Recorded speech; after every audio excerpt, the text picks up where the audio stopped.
All right, we are live. We are here. We're talking about television today. We're going to be talking about the top 5 TV shows that shaped me as a dad cook. For those of you who don't know who I am, my name is Mr. Branzino. I'm a dad cook. I've been cooking for 21 years. I cook for my family every day, and I'm here to talk about TV because why not? TV is definitely something that helped me in my journey as a young cook before being a dad cook. I was really into the Food Network and what that what the Food Network had in store. There was some really good television back in like the late 90s, early 2000s. One of my favorite chefs back in the 90s, early 2000s was Jamie Oliver. And I just really liked a lot of that style of cooking and how he just kind of made food cool. He was like young, hip, British chef and whatnot. But yeah, so I'm just going to talk a little bit about some of the shows that have influenced me, and then also talk about some honorable mentions of shows that I like. I haven't seen very much, but I just want to bring them out just because I think people talk about them a lot and it did influence them. So let's actually get into. Let's see if we can actually do a share screen situation here. All right, it's my first time doing this on live. All right, so let's do this. All right. Whoa. All right. So the first show that we are going to talk about is Escape to River Cottage. Um, so it's what's really amazing is this guy named Hugh. I don't know how to pronounce his last name, but he was this guy that was um like a city dweller. He wants to like downsize his life and be more self-sustainable and do all that kind of stuff. And so he goes to the countryside in Dorset, or I don't know, somewhere in England, and he basically is like figuring out how to grow vegetables, how to raise animals, how to do all these different things. And so he is I really like this show just because like, and he has like a whole series of shows. He's a chef and I think he was a journalist and things like that. But he's just a really great guy. And I think like he stumbles through a lot of crap. Like he's just dealing with a lot, and like a lot of stuff goes wrong. And I love that it's not this like manicured perfect experience that him going from like the city to the countryside. And he's just like, everything's like nothing's perfect, right? So I just love that about the show. And it's like, I think one of the things I love the most was that I remember it when he got chickens, and then he like got the chickens to lay eggs, and then he like took the egg and then he like made an omelet with it, and he was just like, yeah, like, I mean, it's something really special. Like I have a whole little micro farm in the LA area, and I like grow biodynamic sustainable vegetables and things like that.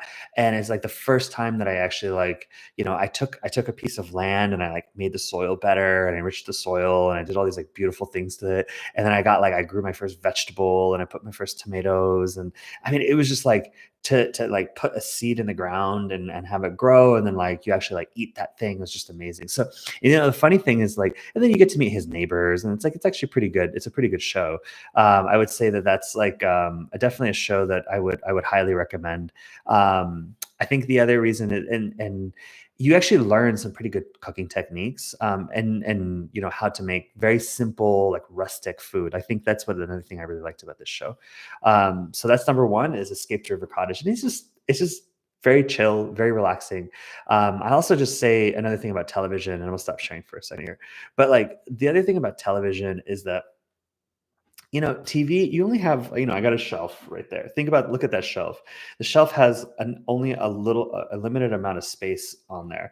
And so the idea with, having a shelf full of like crap that you watch is just kind of like, why would you do that? Like, I mean, people put all this like junky television, like thrillers and crazy television that are like, just messes with your head. Like you don't have that much like mental space. So I would just recommend, like, I really love these shows that are just like, you don't really have to think very much, and they're just very delightful and easy. And that's what's so cool about food TV. Like you'll learn something, but like I also love the fact that you're gonna like learn, get passionate about food and how to make food and whatnot. Sorry. All right. So all right, let's get into the second show. The second show is, let's see. Nope. All right, here. The second show is Midnight Diner. All right. So what I love about this show is that Um, I was put onto this by a colleague of mine, and we were just talking about like food and TV and stuff. And she's like, "Oh, you should watch this show," and it is in Japanese, but it's about this chef that has this diner in some part of Japan. And it's like only open like midnight or so, like so, and it goes until the morning. So people will go there like after drinking or before going out or in between bars or something like that before they go out in Tokyo. And he has this diner. It's a really tiny diner. I mean, this is like his entire kitchen. He's got a little back area and he's got these like tables here. And it's just like this tiny place. But the guy like basically doesn't, he will make you whatever you want. As long as he has the ingredients for it, and he has like a very limited menu. But it's what's so cool is that like he actually like in the show they actually teach you how to make the meal, but like in each episode is like a very beautiful story about like what that food meant to the person. And that's what I loved about the show is that it really like brings to life the fact that like food isn't just this like food is never about the food. Like I think a lot of people obsess about the techniques and they obsess about like, what those foods are and like, there's a lot to obsess about, fine. But like I think what people forget is like the food is like about the experience around it. Some people don't think like don't care about food. They just like, oh, it's sustenance. It's basically just, a way to just engage and deal with the day. But to me, food is more than that. And I think sometimes like I think about my most memorable experiences. It's always been like around a table with like dear friends and we're having great conversations. And the food is like kind of the backdrop to this experience and memory in a way. Like, and sometimes the food is so memorable that I can't stop thinking about that dish or whatever. But anyway, like the each episode is kind of structured like a person comes in, they ask for a specific meal. He's like, okay, I'll make it for you. And then he like makes the meal. And then, but they like talk about like their day. There's like a story and they do like, different kind of like, I don't know, it's just really good storytelling. So Midnight Diner, number 2, is one of my, all right. All right, let's go to number 3. So number 3 is a little different. It's but probably one that you've heard quite a bit. And like I mentioned earlier, just a second. Let me pull it up. Do, do, do, do, do. Here we go. All right, let me see here. Let me go back here for a second. All right. So what are we doing here? All right. So, all right, I'm just checking out. Okay, so we're doing the Great British Bake Off. So the Great British Bake Off is probably one of the most easiest to watch shows on the planet. And or sorry, in America, I think they call it the Great British Baking Show. Um, I love this show just because it's so, like, calm and, like, there's tension, obviously, with, like, Paul Hollywood. If you see him here, Paul Hollywood is, like, the main guy, and he's just or one of the main he's the one of the judges, and he's like a he has, like, his family he's like a baking family or a bakery or stuff. He's supposed to be known for, like, good baked stuff. Never had it before, don't know if it's any good, but supposedly he's pretty good. And then the other person is Prue, and Prue is like another like legend, I guess, in the baking world and baking community. She's great. So what they do is like the show is great because people contestants from around Great Britain, they'll come to this tent, which is like the famous tent, and they'll like basically just kind of like talk. They'll give them like usually like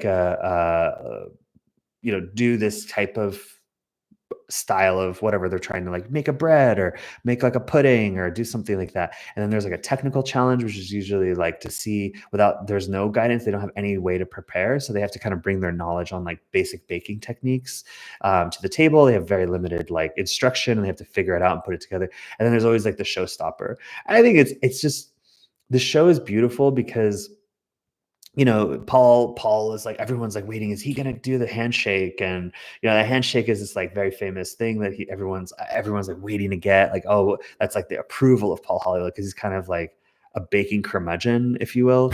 So that's just. And then the other thing is what makes it so lovely is just like each of the contestants are just they're just so nice. They're not, like, trying to yes, they're competing, and yes, they wanna win, but they're also just, like, they hug each other, they help each other, they're, like, just it's just, like, not, like it's not this, like, stressful experience, so it's but the other thing is, like, you actually learn how to bake. I used to be a horrible baker, and I think after watching this show and watching a few episodes, a few seasons sorry, I've watched seasons of this show. It's actually, like, a very cool show, and it's I don't know. I just love it. I just love the vibe, and I love the idea that people are just so nice, and I don't know. It's just easy watching. All right. So now number four. Number four. We're gonna go into number four and talk about what's my fourth favorite show that made me the dad cook that I am. All right. So number four is Anthony Bourdain's No Reservations. He also has another show called Parts Unknown. I highly recommend that. So, yeah, this show is not going to teach you exactly about this is a show that didn't. It's not going to necessarily teach you about cooking, like how to cook. There's reasons. Each one of these different shows will teach you how to different aspects of food. I think what this show really teaches you is that well, it taught me a few things. One is how to travel for sure. It also taught me that, it's okay to like if you basically go to like a market, which is like the first stop that I make, which is given the recommendation by Anthony Bourdain, RIP, is to like go to the market, like go to the place where all everyone goes to like get their vegetables and fruits. You start asking vendors like, where do you eat, or going to places like that. You start understanding like what is the like the where do the locals like to go eat. You start getting kind of deeper into like what a place has to offer. And I think what it's just like a beautiful show is like it really it lit a fire in me around the passion around food, around like my interest in like exploration in food, and that me wanting to try different cuisines, or me trying different sorts of styles of cuisine, or whatever it may be. Like I'm less afraid. I think a lot of times, like when we're in the kitchen cooking, I think what happens is we get kind of stuck in our way of doing what we do, and then it's like really difficult to like change, our styles, or try new things, and we get bored, and then we give up on cooking. And I think that like having that curiosity mindset, I think what is really like this is like Anthony Bourdain's No Reservations has been helped me really broaden my curiosity, and I think it can really help you as well. It's also just like great. Yeah, there is some like I've seen these like what do you call it? These like maps of the places that Bourdain had been to, and like a lot of those places I've been to as well, and they were like some of them are fully gone because of the pandemic. But like I wouldn't just go there because of like Anthony Bourdain recommended it. I would just like check it out, see how it works for you. But like it's more of just getting the inspiration. It's also just good TV. I mean, honestly, he's just a great storyteller and everything. All right, the next show, the fifth show, the one that really shaped me as a home cook and a dad is Kitchen Nightmares with Gordon Ramsay. I love this show mainly because a few things. I think what I've loved the most about this show, about Kitchen Nightmares, is that so this show originally started in the UK, and what I loved about it the most is that the you go basically see you watch these people that start these restaurants. They have these dreams, they have these like ambitions to basically feed people, and it's like beautiful. But then you realize that like cooking is there are like systems, right? There are things that you have to do to keep your restaurant alive and well and functioning. And there's just like basic stuff that has to happen. What happens is people get obsessed with like, and I've been told this many times. They're like, "Oh, Mr. Branzino, you're such a good cook. Like, you should open up a restaurant." I'll tell you what, like, I don't wish a restaurant on my worst enemy. I mean, a restaurant is a really, really, really difficult business, and it's like a lot of people go into it because of the passion for food, and then you realize that it's like it's a legitimate business, and it's really hard to run. And like, it's not gonna. I think you're not gonna learn maybe like a technique necessarily, but what you're gonna learn is like how to run and operate your kitchen. You're gonna learn things about like proper food storage. You're going to learn about proper like labeling things. You're going to learn about temperatures for your refrigerator. I mean, these are like very basic things, but like people take for granted, and maybe not like a case that of things that you have to worry about so much in your home, but like organization and how you serve food and all that kind of stuff matters. The other thing that it really taught me, so once a week or maybe a couple of times a week, we like to go out to dinner as a family and go, sometimes it's like a small thing, sometimes it's a nice thing, sometimes we go with friends or do something like that.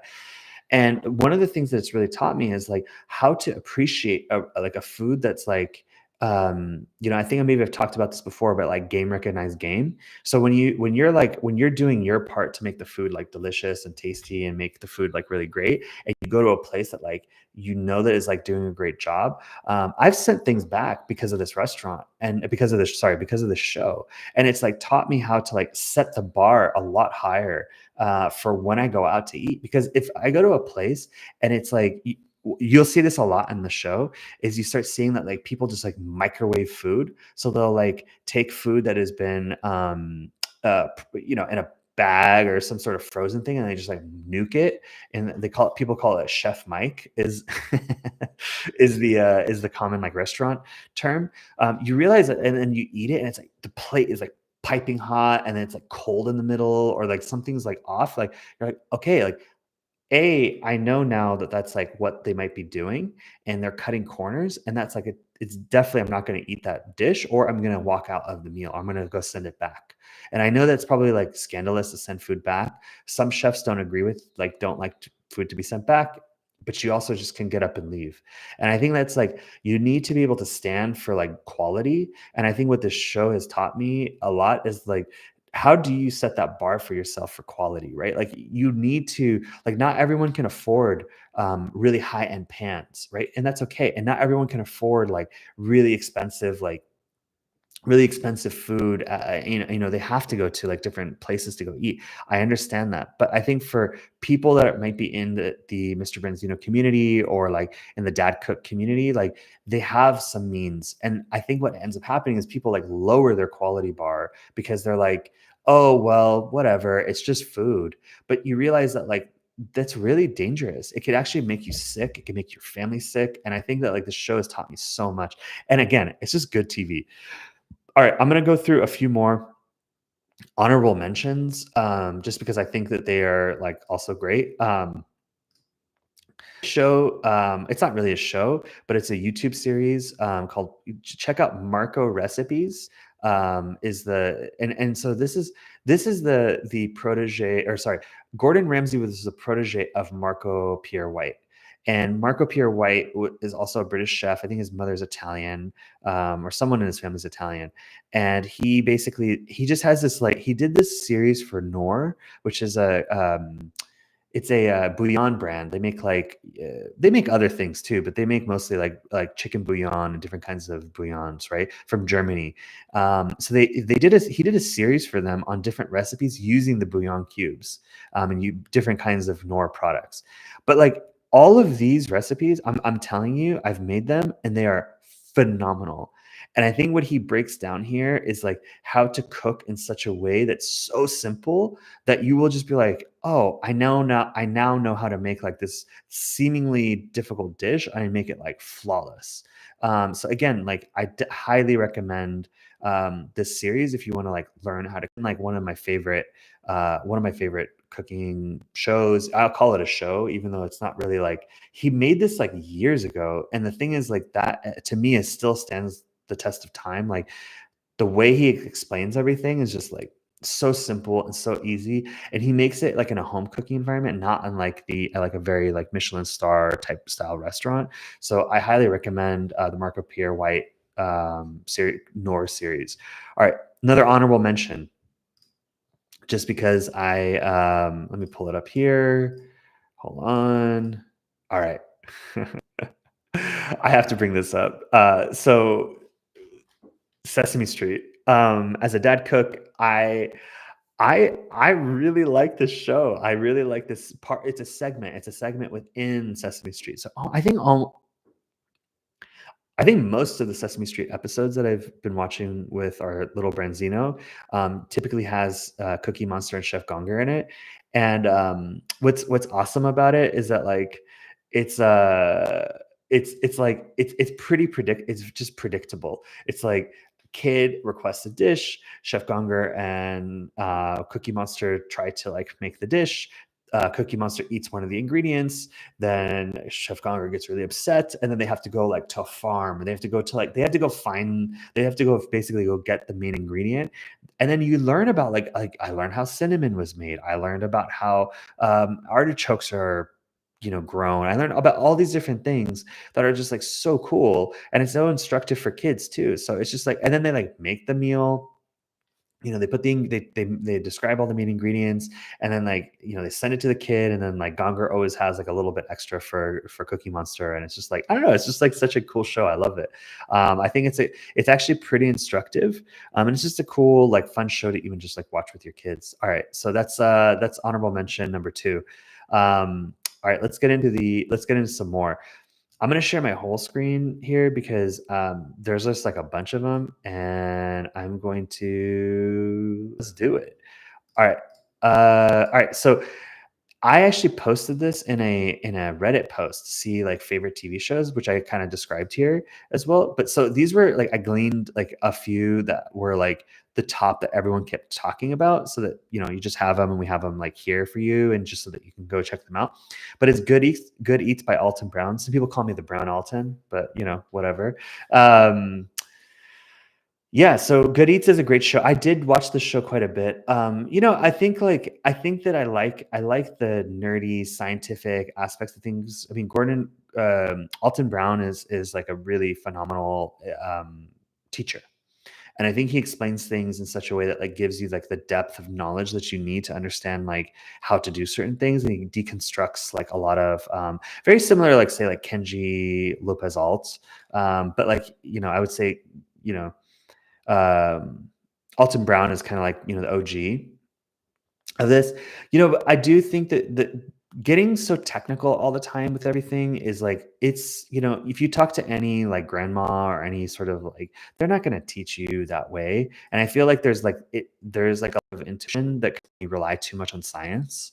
And but I do like him. I mean, I did watch him a lot, but I don't think he was one who shaped me the most. But we're just going to put him here because I think a lot of people like Alton Brown. This show I've never watched before, but apparently it's like a pretty famous show called Two Fat Ladies. Oops, sorry. Two Fat Ladies. Um, I guess people really like it. And it's supposed to like really teach you a lot about cooking, and you learn a lot. And they're on like a motorcycle, so I mean it looks cool. I wanted to actually check it out. I don't know where to stream this because it's a British show, and it was like pretty old. It's from 1996 to 1990, but we can find it with the internet. All right, I've watched a few episodes of this show, and like honestly, like I've had his food, and it was horrible. I've had his like burger. I think where was it? Like in Sonoma County, somewhere in Sonoma. I don't remember where in Sonoma. I had his like burger. I mean, it was just. I thought it was just trash. And his hair and all that kind of stuff is just like everyone's like, oh, this guy's a douchebag, Guy Fieri. I'll tell you what though, I've come around on him. I've come around on him. Maybe not his food necessarily, but I've definitely come around on him as an individual. I think like he has he is just such a nice person. I mean, he goes to all these different like dumps effectively across America in his car, and he's just like, he talks to them. He like makes them feel so good. Like, oh my God, like how do you do that? Like, I mean, this guy is an actual chef. Like he knows how to cook. Like, but he makes people feel like they invented like how to cut an onion or something. And he makes people feel so good and feel so confident. And I just think that's like such a cool thing. I didn't really like you know, like I just love his passion for food, and I think he's like a cool guy. Like I think like people should watch it because I think, and also it's just good TV. Like I didn't really get into it that hard, but yeah, like I think like I was already kind of like done with a lot of the food TV by 2006. I was kind of on my own journey. Top Chef is another one too. Same. I mean, this is just fun, just competitions, people like cooking, reality cooking shows. They're fun. I mean, it is stressful though. I would say like if you were gonna compare Top Chef to uh, British Bake Off with Bake Off, like, I mean, there's no comparison. I mean, I think it's just the Americanness of it all. Like Top Chef is just like pretty intense. Um, but people are just, like you learn a lot, and people come with a lot of passion, and they like come with creativity, and they just really crush it. So I mean, that's a good show too. And it does teach you how to cook. This is another one, Chopped, which is like, it's so funny, like, I've watched it, in my high school days. I remember watching Queer Eye for the Straight Guy, and, what's this guy's name?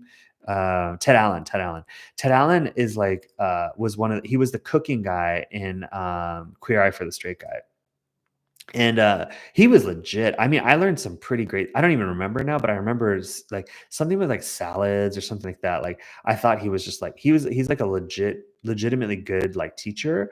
And he has this show called Chopped, where like people come to the table, and they have like these random ingredients, and they have to like make like, an appetizer, a main, and a dessert. So it's very intense to watch, but it's also just fun. It's like a fun show.